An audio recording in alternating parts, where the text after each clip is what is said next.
অবশ্যই। একটি গরু থেকে 10 বছরে 50টি গরু হওয়া সম্ভব। তো ওটা আসলে প্রচুর শুকনা। এই যে দেখুন, এই যে প্রচুর শুকনা। এই যে তো চাকরির চেয়ে গরু পালন লাভ তো কুরবানির টার্গেট করে গরু মোটা তাজা করার যে খাদ্যগুলো আপনাদের দেখাবো কিভাবে খাওয়ানো হচ্ছে। ভাই আসসালামু আলাইকুম। ওয়ালাইকুম সালাম ওয়া রাহমাতুল্লাহি ওয়া বারাকাতুহু। কেমন আছেন ভাই? হ্যাঁ, আল্লাহর রহমতে ভালো আছি। আপনি ভালো আছেন? আলহামদুলিল্লাহ ভালো আছি। তো অনেকদিন পরে আসলাম হ্যাঁ। আপনার খামারে। তো এখন বর্তমানে আপনি কি খাদ্য দিয়ে গরুগুলো মোটা তাজা করতেছেন? কতদিন পালন করবেন? হ্যাঁ, এ বিষয়ে আমাদেরকে আজকে দেখাবেন এবং জানাবেন দর্শকদের। আমি তো মূলত একটি খাদ্য আছে মিক্সার খাদ্য। সেই মিক্সার খাদ্যটি পঞ্চগড় জেলা থেকে আমি নিয়ে আসি। আ এটি ১ম এ ছিল অল্প দাম ৳২০ কেজি ছিল। তারপর হইলো ৳২২, এখন হইলো ৳২৪ কেজি করছে। রমজান উপলক্ষে আসলে খাদ্য পাওয়া যাইতেছে না। রমজান মাসে যে মূল উপাদানগুলো দিয়ে তৈরি হয়, সেই উপাদানগুলো সংকট। বিধায় এখন ৳২৪ করছে। আমি সেই খাদ্য দেই। পাশাপাশি ২৫০ গ্রাম করে এসিআই যে মিটমোর ফিড, সেই হ্যাঁ, আ মিটমোর ফিড দেই। দিয়ে আমার খামারটা পরিচালনা করি। দেখুন এই যে ৩ টা গরুকে খাবার দিছি। আমি আগে ২ বেলা খাওয়াইতাম, এখন ১ বেলা খাওয়াই। একবেলা খাওয়াই, কিন্তু খড়যুক্ত খাবার দেই। আগে এমনিতে খাবার দিতাম। এখন এই যে দেখুন, এই যে খড়, এই যে পানির সাথে খড় মিশিয়ে একবেলাই খাবার দেই। দেখুন, এই যে সেই খাবারগুলো, এই যে দেখুন, আচ্ছা আস্তে, হ্যাঁ, আস্তে, আস্তে। এই দেখুন সেই খাবারগুলো আসলে এই খাবারগুলো দিলে গরু প্রচুর পরিমাণ খায়। এটা আপনি কি এই যে খড়ের সাথে মিক্সার করে দিলেন? হ্যাঁ, হ্যাঁ, হ্যাঁ, খড়ের সাথে মিক্সার করে দিলাম। দেখুন কেমন খায়। ওই যে একটি গরু মুখ দিবে না যতক্ষণ পর্যন্ত এই খাবারটা না দিব। মানে খাবার না দিলে খাবার চায় না। না, না, না। এই যে দেখুন, এই যে এটা কিন্তু মুখও দিতেছে না। তা তো ভাই বর্তমানে এখন আপনার খামারে কয়টা গরু আছে? ৭ টা গরু আছে ভাই। ৭ টা গরু। ষাঁড় হ্যাঁ। গরু কয়টা পালতেছেন এবং গাভী গরু কয়টা পালতেছেন? ষাঁড় গরু পালতেছি ৩ টা, আর গাভী আছে ৪ টা।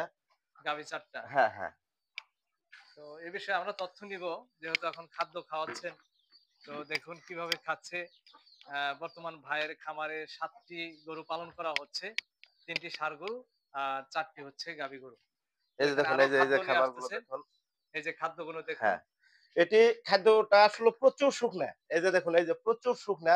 এই যে কেমন পাউডার প্রকৃতির। এই যে দেখুন। এই যে দেখুন পাউডার প্রকৃতির এই খাদ্য। হ্যাঁ, ৳২৪ কেজি মিক্সার খাদ্য। তো এটি একেবারে পানির দামে। মনে করেন যে ৳২৪ কেজি আসলে দানাদার খাদ্য হয় না। জি। এটি একেবারে পানির দামে খাদ্যটা। তো এই খাদ্যটা তো এর আগে দাম কম ছিল। এখন হ্যাঁ, কম ছিল। বর্তমানে তো এখন বেড়ে পাওয়া গেছে। যায় না। আমি আসলে কি বলবো? মানে খাদ্যটা পাওয়া যাচ্ছে না এখন আরকি। তো এই ঘাটতিটা আসলে কি সামনে কি পূরণ হবে? হ্যাঁ, এখন এই জায়গায় মূল উপাদান হলো ভাঙা বাদাম, বাদামের চোচা, ভুট্টা। এই ৩ টা কিন্তু অধিকাংশ পরিমাণ দেওয়া।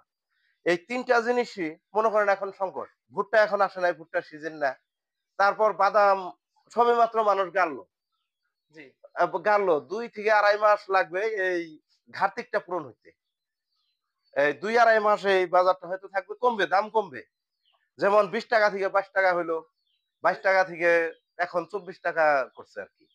তো ভাই এই খাদ্যটা আ বর্তমান যেহেতু কম আসতেছে, তো অনেকে বলতে পারে যে এই খাদ্যটা আসলে কি কার্যকরীও? এমন কোন গ্যারান্টি আছে আপনার কাছে যে আসলে খাবারটা খুবই ভালো?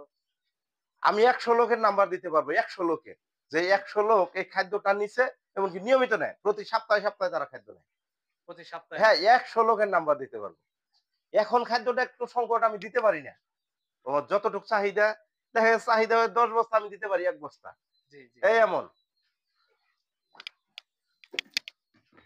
এটা কি গাভী গরু এবং হ্যাঁ, বাছুর হ্যাঁ। গরু খাওয়ানো যায়? সব গরুকেই খাওয়ানো যায় এই সব গরু খাদ্যটা। খাইতে পারবে? সব গরুই খেতে পারবে, দেখুন। গর্ভ অবস্থায় খাওয়া যাবে? হ্যাঁ, সব গরু একেবারে দুধের বাছুর থেকে শুরু করে। কোন পার্শ্ববর্তী ক্রিয়া নাই এই খাদ্যতে। তো ভাই এই খাদ্য দিয়ে গরু মোটা তাজা করেন না পাশাপাশি আর কিছু খাওয়ান? আমি এখন যেটা ২০০ থেকে ২৫০ গ্রাম করে ফিড দিতেছি, এই কোম্পানির ফিডটা।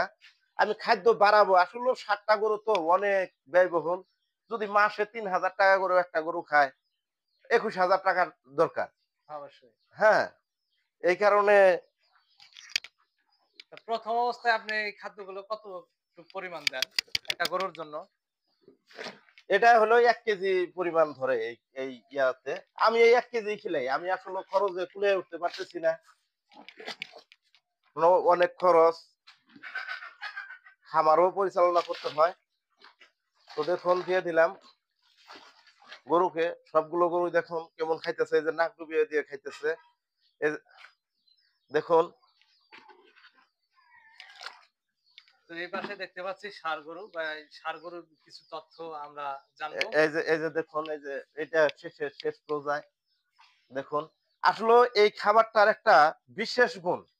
কিছু জিনিসের কিন্তু বিশেষ গুণ থাকে।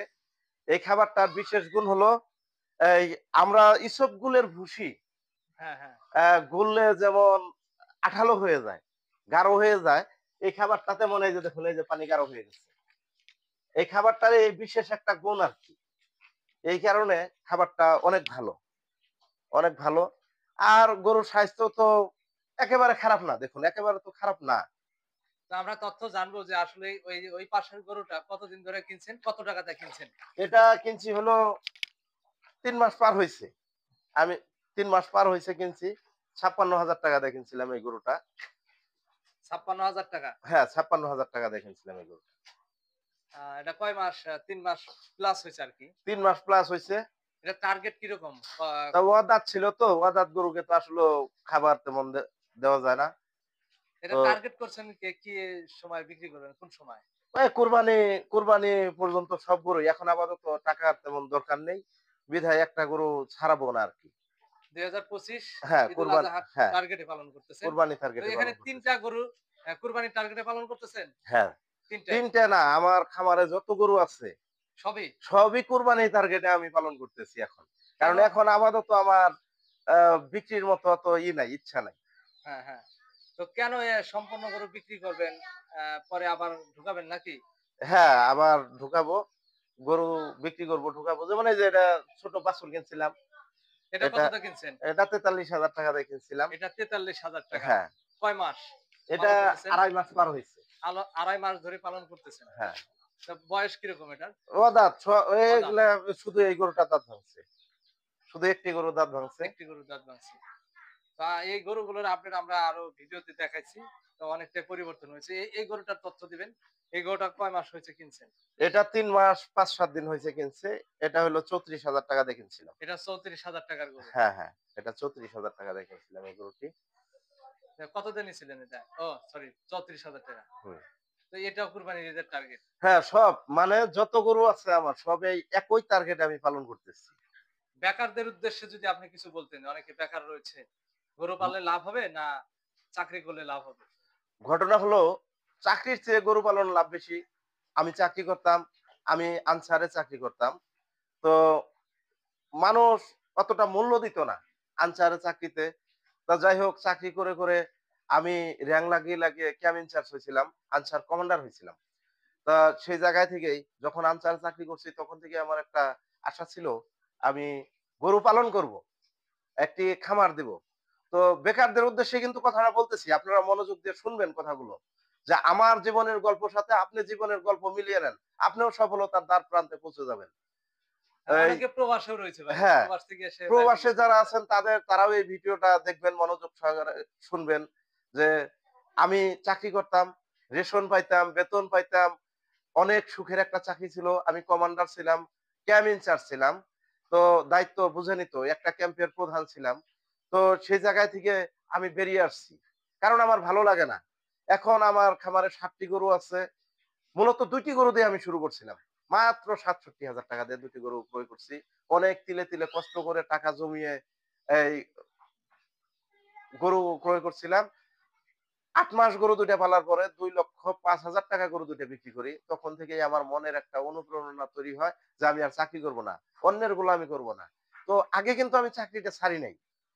আমি গরু কিনছি, ওই টাকা দিয়ে আবার গরু কিনছি। আমি চাকরি করছি, গরুকে খাওয়াইছি বেতন দিয়ে। সেইভাবেই আমার জীবন চলতেছিল। আমি ১৪ বছর চাকরি করছি।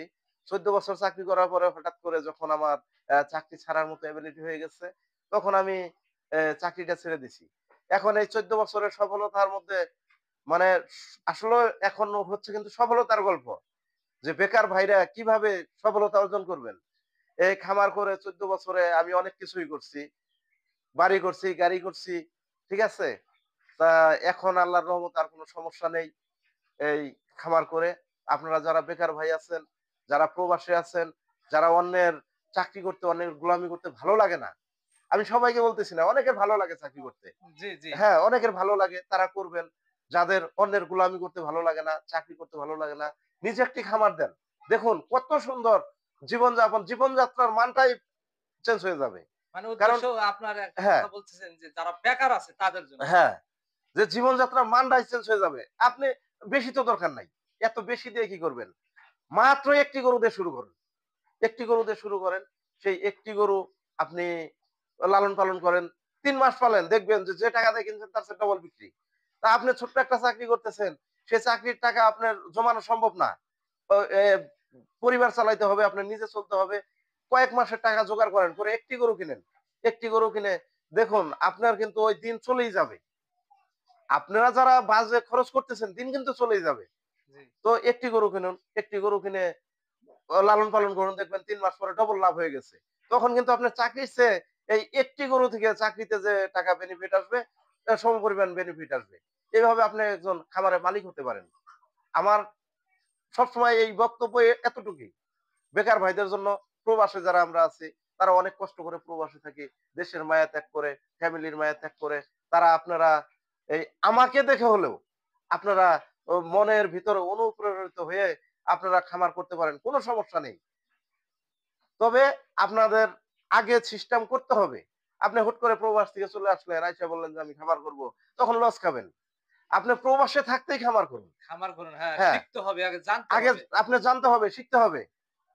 ল তারপরে খামার হ্যাঁ, করবেন। আপনি যখন চাকরি-বাকরি ছাড়বেন, প্রবাস থেকে চলে এসে খামার দিবেন, তখন আপনি লসেও পড়তে পারেন। তো লস তো করা যাবে না। আপনার ওইদিকে বেতন চলছে, এদিকে খামার চলছে। সব যাতে ঠিক থাকে। সব হুম। ঠিক রেখেই আমাদের চলতে হবে। তো আমি আসলেও এতগুলো কথা মানে মনে থেকে বেরিয়ে আসলো যে বেকার ভাইরা অনেক কষ্টে আছে। বাংলাদেশ আমাদের আসলেও দরিদ্র তো আমরা তো সবাই যারা ধনী তারা তো ধনী। আমরা দরিদ্র ফ্যামিলির ছেলে।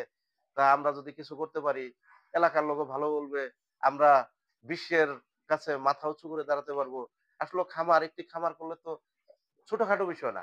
ভালো। আপনি এলাকায় সম্মান পাইতেছেন, আপনার টাকা পয়সার মালিক হইতেছেন। সমস্যা কি? আপনার যে আমার এই ভিডিওটা দেখতেছেন, আপনি আপনারা আপনার কি ছেলে আছে বেকার? আপনার চাকরি নিয়ে দিবেন, ঘুরতেছেন। দরকার নেই। আপনার অত ঘোরার দরকার নাই। আপনি নিজে আপনার ছেলেকে হুকুম করেন যে একটি গরু কিনে দিয়ে যে একটি গরুই তুমি লালন পালন করো। দেখবেন ১০ বছর পরে একটি গরু থেকে তার ৫০ টা গরু হওয়া সম্ভব। ১০ বছরে। হ্যাঁ, অবশ্যই। একটি গরু থেকে ১০ বছরে ৫০ টি গরু হওয়া সম্ভব। তাহলে যখন ৫০ টি গরু হবে তখন ওই এলাকায় কিন্তু আপনার ছেলেই টপে থাকবে। আপনি বেকার, আপনি টপে থাকবেন। হুম। তো সমস্যা কি? আমি যেমন এই গরু পালন করতেছি, আমি আমার তো জায়গা কম। জায়গা কম। এই ১৫ সাল থেকে আমি বাণিজ্যিক হারে গরু পালন করি। আমি ১০ টা করে গরু পালন করি। জায়গা কম, পরিশ্রম অনেক করতে হয়। বিধায় আমার কুলায় না। আমি যদি গরু বিক্রি না করতাম, এই যে গরু কিনি, বিক্রি করি, টাকা কাজে না লাগাইতাম, আমারও ১০০ গরু থাকতো। অবশ্যই। আমার নিজেরও ১০০ গরুর খামার থাকতো। কিন্তু আমি এই যে টাকা কাজে লাগাই, বাড়ি করছি, তারপর হইলো পুকুর কাটছি, আবাদ করি, নিজের খাইতে হয়, সংসার চালাইতে হয়। সবকিছু মিলেই মনে করেন যে আমার এখন ৭ টা গরু। তো ৭ টা গরু কিন্তু কম না। যারা আমরা বেকার আছি, যাদের কিছু নেই তাদের চেয়ে তো আমি ঊর্ধ্বে। তাদের চেয়ে ঊর্ধ্বে না? জি, জি। তো আপনারা খামার করবেন, খামার করে সফলতা অর্জন করুন। এটাই আমার মূল বক্তব্য এতটুকুই। যে বেকার থাকেন না কেউ। বেকারের আসলেও বেকারকে মানুষ পছন্দ করে না। আর বেকার মস্তিষ্ক হলো শয়তানের আখড়া। আপনারা কাজে থাকুন, খামার করুন, সবাই প্রতিষ্ঠিত হন। কারণ আপনি খামার করে টাকা অর্জন করলে আমার টাকা তো নিবেন না। তো ধন্যবাদ ভাই আপনাকে। অনেক সুন্দর গুরুত্বপূর্ণ কথা বললেন। বেকার ভাইদের জন্য, প্রবাসী ভাইদের জন্য। তো উনি কিন্তু সবাইকে বলেন না যে আপনার চাকরি ছেড়ে দিয়ে বাড়িতে এসে গরু পালন করেন। তো যারা বেকার আছেন, চাকরি করতে মন চায় না, তাদের উদ্দেশ্যে আরকি আমাদের জাহাঙ্গীর আলম ভাই বললেন। তো অবশ্যই